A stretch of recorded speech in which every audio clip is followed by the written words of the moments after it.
Salut les loulous, j'espère que vous allez bien. Je vous retrouve aujourd'hui pour la vidéo book haul du mois de février et un unboxing. Alors j'ai pas mal de livres à vous présenter, donc on va commencer tout de suite. Je vais commencer par l'unboxing que j'ai reçu hier samedi. Alors je l'ai déjà pré-ouvert, ça sera plus simple. J'ai discuté avec l'auteur Alexandra Le Dauphin sur Facebook et je lui ai demandé son ouvrage qui s'appelle Célibataire, faut pas t'en faire, qui est un témoignage et un document sur plusieurs célibataires aux éditions pixel.com. Donc là, je sais par l'auteur que c'est traité de façon humoristique le célibat. Donc à voir, je pense que ça va être pas mal, assez intéressant, assez rigolo. Et je vais lire ça rapidement pour lui donner mon avis. Là, je suis passée milieu du mois à la boutique dont je vous avais déjà parlé, enfin l'association dont je vous avais déjà parlé de ma ville, et j'ai trouvé 13 livres. Ben oui, je crois qu'il y en a 13. 1, 2, 3, 4, 5, 6, 7, 8, 9, 10, 11, 12, 13. 13 livres d'occasion pour un total de 15 euros, ça va, je suis contente. C'est parti. Donc tout d'abord, il y a Gargantua Pantagruel de Rabelais aux éditions Hachette, collection Biblio-Lycée.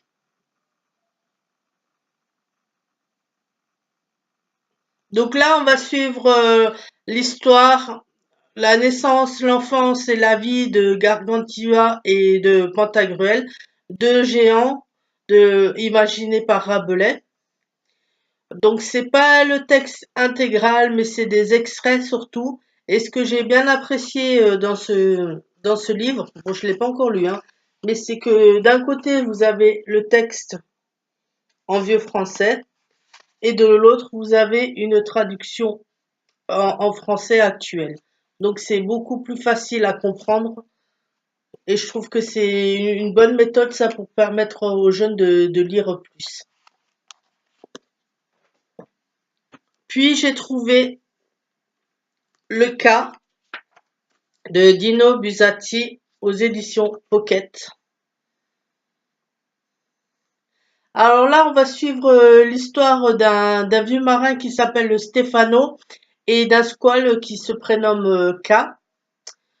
Tout au long de sa carrière, Stefano pense que ce requin le poursuit pour le manger alors qu'il n'en est rien.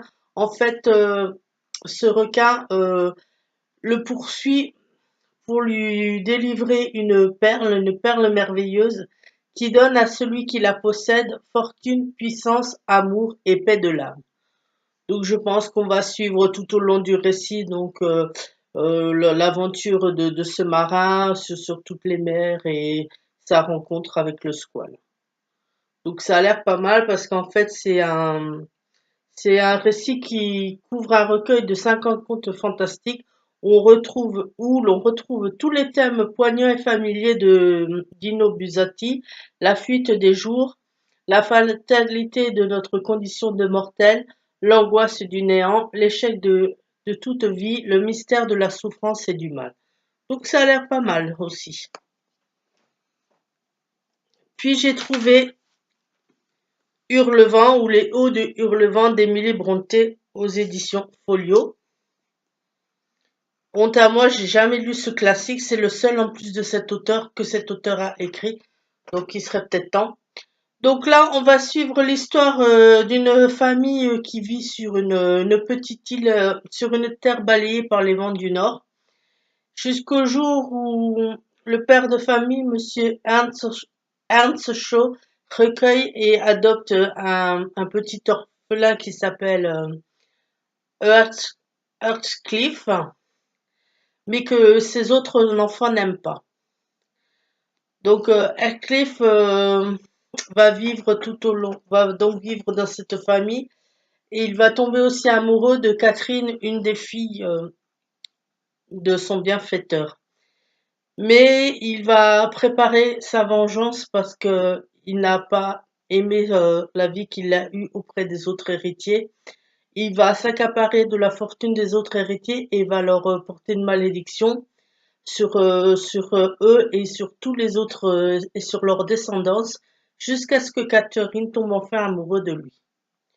Donc c'est un classique, je sais, de la littérature que j'ai pas encore lu. Il serait peut-être temps que je m'y mette. Donc quand je vais le faire, je ne sais pas. À voir. Puis j'ai trouvé L'art du roman de Kundera aux éditions Folio. Alors celui-là, je ne sais pas du tout de quoi ça parle. Je vais juste vous lire ce qu'il y a sur la quatrième de couverture. Le monde des théories n'est pas le mien. Ses réflexions sont celles d'un praticien. L'œuvre de chaque romancier contient une vision implicite de l'histoire du roman, une idée de ce qu'est le roman. C'est cette idée du roman, inhérente à mes romans, que j'ai fait parler. Donc, à voir. Je pense que ça va peut-être parler de la façon dont Kundera écrit ses romans, dans les conditions dans lesquelles il écrit ou des choses comme ça. Je sais pas du tout. Ça va être une totale découverte pour celui-là. Puis j'ai trouvé, pour compléter ma collection de Stephen King, Dead Zone, donc, aux éditions Le Livre de Poche. Alors là, on va suivre l'histoire de Greg Hutchinson qui est candidat à la Maison Blanche mais qui est un fou criminel, pas admirateur d'Hitler. Et d'un autre côté de John Smith qui est un simple citoyen mais qui possède un don, celui de prévoir l'avenir. Et il sait comment est Greg Hutchinson, il sait exactement ce que Greg Hutchinson compte faire si il est élu. Alors, toute la question est de savoir est-ce que John Smith va mettre les autres concitoyens au courant des intentions de Greg Stilson ou pas. Je pense comme la plupart que vous connaissez la série qui avait été inspirée de ce livre, qui était pas mal à ma foi, donc je vais voir si c'est assez réaliste par rapport à l'œuvre. Donc, à lire très très prochainement. Maintenant, on va passer au livre grand format que j'ai trouvé là-bas. Tout d'abord, Les secrets du chevalier d'Éon, espion du roi, de Gérard Morel, que je suis en train de lire. Je suis pratiquement à la fin, j'en suis à la de la fin. Donc là, ça va parler donc du chevalier d'Éon, euh, le fameux chevalier d'Éon, euh, capitaine comment ça s'appelait? Capitaine des dragons sous Louis XV, mais espion aussi du roi. Alors ce chevalier a une particularité parce que on ne sait pas vraiment à sa naissance si c'est un homme ou si c'est une femme. La sage-femme n'a pas réussi à reconnaître son sexe et grâce à ça, ce chevalier va en jouer. Il va être déclaré homme à l'époque aussi parce que sa famille comptait avoir un garçon pour toucher un héritage, mais il va aussi jouer de son apparence féminine en se déguisant aussi en femme lors de missions pour les réussir. Et notamment dans ce livre-là, le roi Louis XV l'envoie chez la tsarine Elisabeth Ier en Russie pour la convaincre de s'allier à la France. Il va très bien réussir sa mission et la tsarine elle-même, à force, va devenir très amie avec lui et elle va aussi lui confier un de ses secrets et lui demander à son tour de réaliser une mission pour elle. Laquelle, à vous de le savoir, à vous de le découvrir si vous êtes intéressé par ce livre. Autre livre que j'ai trouvé, Rien ne s'oppose à la nuit de Delphine de Vigan aux éditions J.C. Lattès. Donc là, je sais que ça va parler de la famille apparemment de l'auteur, surtout en priorité, je crois, de sa mère. Donc je pense que c'est plus un témoignage sur sa famille et surtout sur sa mère. Donc j'en sais pas plus et personnellement je veux pas en savoir plus parce que je n'ai jamais lu aucun livre de cet auteur donc j'ai vraiment envie de découvrir. Donc Ne me dites rien, surtout ne me spoliez pas, parce que je ne veux pas savoir. Autre livre trouvé, L'heure du pendu, de Leslie Glass, aux éditions. Je crois que c'est France Loisirs, celui-là. Oui, édition France Loisirs. Alors là, ça va parler de meurtres à New York. Alors, en fait, des meurtres bizarres et à la mise en scène perverse sont retrouvés dans les rues de New York. Et parallèlement à ça, une jeune femme cherche l'aide d'un psychanalyste pour sa sœur qui est atteinte de graves troubles psychologiques et qui aurait commis des meurtres et qui aurait commis un meurtre ou voire plusieurs meurtres. Alors, toute la question est de savoir si ces deux affaires sont complètement séparées ou si elles ont un lien, pardon. Donc ça, je ne sais pas du tout, je ne l'ai pas encore lu. Je ne l'ai pas encore lu, j'ai vraiment du mal ce soir, excusez-moi. Donc, à voir, ça a l'air d'être un bon petit thriller, très sympa. Ça a l'air vraiment pas mal. Autre livre trouvé que j'avais déjà et que j'avais prêté à l'époque et qu'on ne m'a jamais rendu, Da Vinci Code de Dan Brown aux éditions J.C. Lattès. Alors, le Da Vinci Code fait partie de la tétralogie Robert Landon, écrit par Dan Brown, c'est-à-dire c'est 4 volumes sur le personnage principal Robert Landon. Le premier tome c'est Ange et démon, le deuxième c'est Da Vinci Code, le troisième c'est Le symbole perdu et le quatrième c'est Inferno. Donc là, on va retrouver le conservateur du musée Le Louvre, Jacques Saunière, tué et placé dans une position vraiment étrange. Et d'un autre côté, Robert Landon va être appelé par la police parce que on a retrouvé un message crypté sur le corps de Jacques Saunière et la police va demander à Robert Landon les explications parce qu'il est soupçonné de ce meurtre. Parce il y a marqué les initiales de Robert Landon sur le message retrouvé sur Jacques Saunière. Donc, est-ce que c'est Jacques Saunière qui a tué pardon. Est-ce que c'est Robert Landon qui a tué Jacques Saunière? Est-ce que ce n'est pas lui? Et en plus, il y a un fond de religion, de corpuscule, des choses dans ce genre. Alors, ça a l'air vraiment pas mal du tout. Je l'avais lu il y a longtemps de ça. J'avais vu le film et franchement, je me rappelle pas de grand-chose. En plus, ça tombe bien parce que là-haut, j'ai les 3 premiers tomes. Donc, Ange et démon, Da Vinci Code et Le symbole perdu. Il me manque juste Inferno, donc je vais d'abord relire le premier, Ange et démon, et après je vous en dirai plus sur celui-là. J'ai trouvé aussi Le mystère des dieux de Bernard Werber aux éditions Albin Michel. Alors celui-là, je ne sais rien dessus. Je ne sais pas du tout de quoi ça parle et franchement, je ne veux pas le savoir. Tout ce qu'il y a écrit derrière sur la 4e de couverture, c'est Au-dessus des hommes, les anges. Au-dessus des anges, les dieux. Au-dessus des dieux, point d'interrogation. Donc, à voir. Aussi, pareil. De quoi ça parle? Est-ce que c'est plus un roman sur Dieu, les anges, la philosophie chrétienne ou quelque chose de complètement différent? Je ne sais pas du tout. Autre livre. Alors d'abord celui-là, j'avais vu le film il y a longtemps de ça, il y a l'année dernière ou l'année d'avant à la télé. Et je savais pas du tout que c'était tiré d'un livre. Ce film, c'est De l'eau pour les éléphants de Sarah Gruen. Alors ce livre, je l'avais déjà lu, mais là, je vais le relire avec plaisir parce que j'avais adoré le film, j'avais adoré le livre.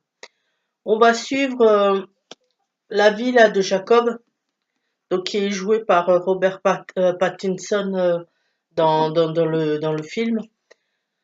Jacob est un jeune orphelin qui parcourt les routes de l'Amérique du Nord qui parcourt les routes de l'Amérique pendant la Grande Dépression et il va tomber sur le cirque Benzeni et il va se faire engager comme soigneur. Et là, il va découvrir le monde impitoyable du cirque, le monde dur et sanglant de ces années-là, où les hommes et les bêtes sont traités de la même manière.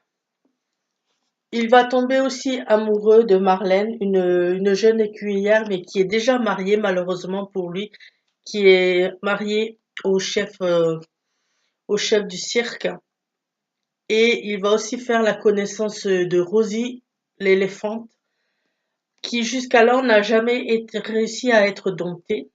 Et dans ce livre, on va donc suivre le parcours de Jacob, de Charlène et de Rosie l'éléphante.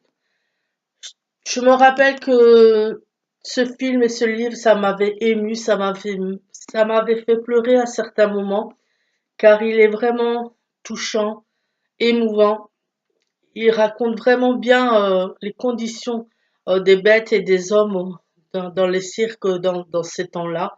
C'est vraiment à lire si vous ne le connaissez pas.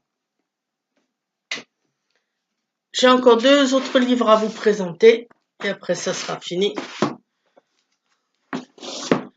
Le premier livre que j'ai trouvé, c'est celui-là. Alors là, je suis vraiment heureuse parce que ils sont magnifiques. Je ne sais pas si vous voyez bien. Les tranches sont dorées.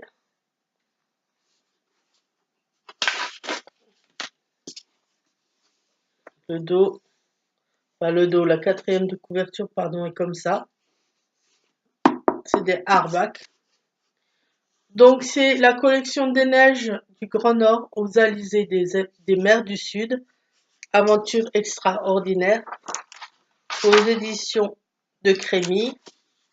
Et là, c'est consacré sur Jack London.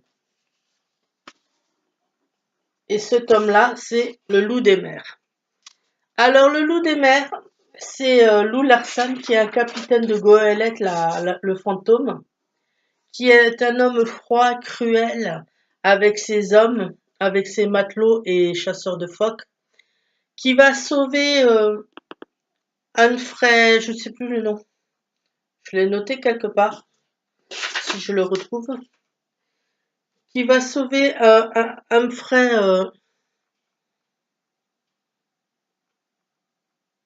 comment il s'appelle celui-là? Humphrey Van Den, je ne sais plus, enfin Humphrey, c'est le prénom, je me rappelle plus du tout du nom de famille, désolé, qui va sauver donc Humphrey d'un naufrage. Humphrey, pendant quelques temps, va être obligé de vivre sur la goélette, de subir donc les caprices et la mauvaise humeur de ce capitaine. Puis, lors d'un autre naufrage, le fantôme va donc secourir une jeune fille qui s'appelle Maud. Humphrey et Maud, bien sûr, vont tomber sous le charme l'un de l'autre, ils vont tomber amoureux. Mais bien sûr, vous vous en doutez, le capitaine Larson veut aussi cette jeune fille pour lui. Donc, je pense qu'il va avoir un combat entre ces deux. Et puis, des choses dans ce genre, quoi. Je l'ai pas encore lu, ça va être ma prochaine lecture, je pense, celui-là, parce qu'en plus, il est magnifique dedans, il y a quelques illustrations. Édition illustrée d'après des gravures originales du 19e siècle. Si je vous en trouve quelques-unes, ça serait pas mal. Vous avez des gravures de ce style-là.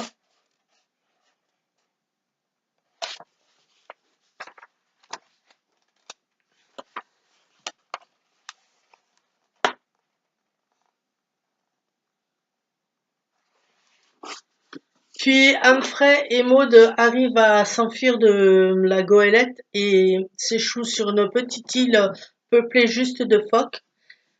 S'y établissent, s'y vivent et réussissent à tuer des phoques pour survivre. Puis, quelque temps après, ils s'aperçoivent que le navire, le fantôme, a échoué sur leur île et donc ils vont retrouver le capitaine parmi le bateau. Que va-t-il se passer ensuite? Je ne sais pas du tout. J'ai encore un livre à vous présenter et ce sera fini. Autre livre magnifique que j'ai trouvé sur Jack London de la même collection.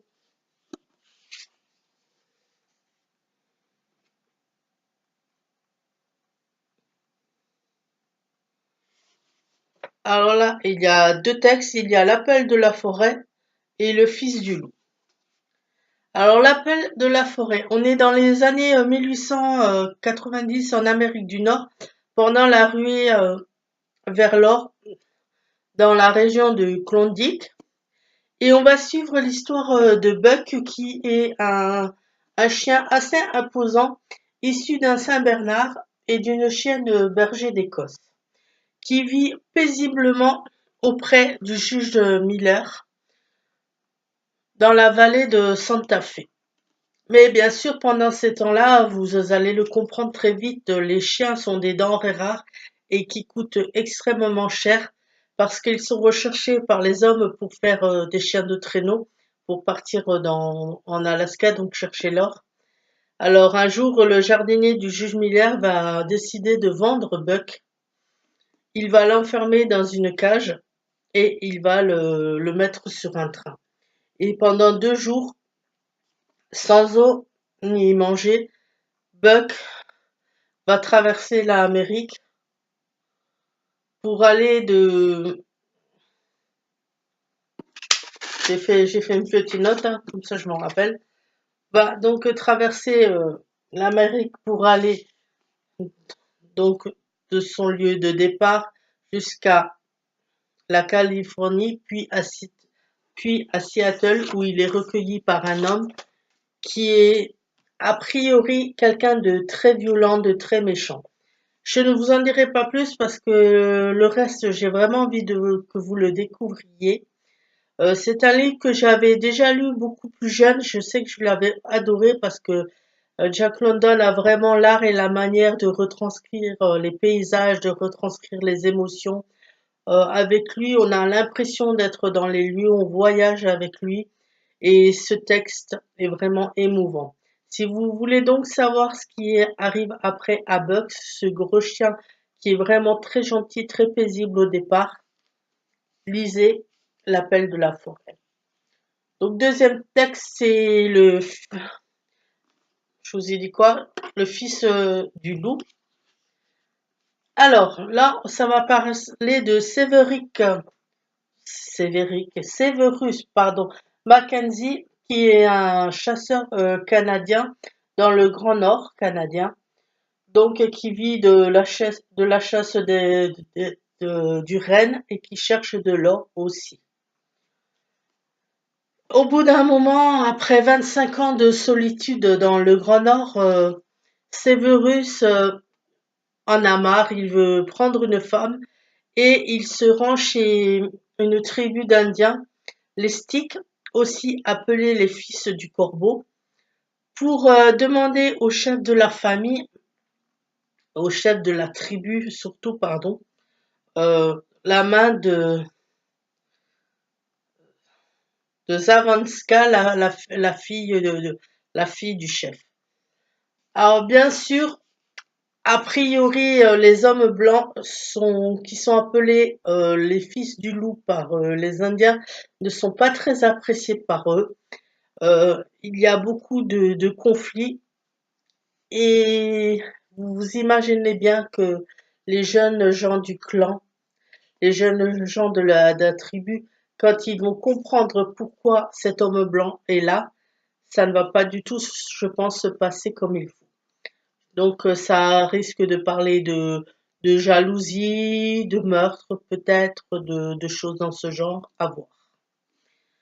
Voilà les loulous, c'était tout pour cette fois-ci. J'espère qu'il y a des titres qui vous ont intéressé dans ce que je vous ai proposé. N'hésitez pas bien sûr à me laisser un commentaire, comme d'habitude, ça fait toujours plaisir de vous lire.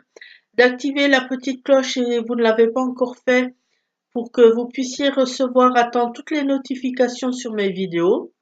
Je vous dis à la prochaine. Bye bye!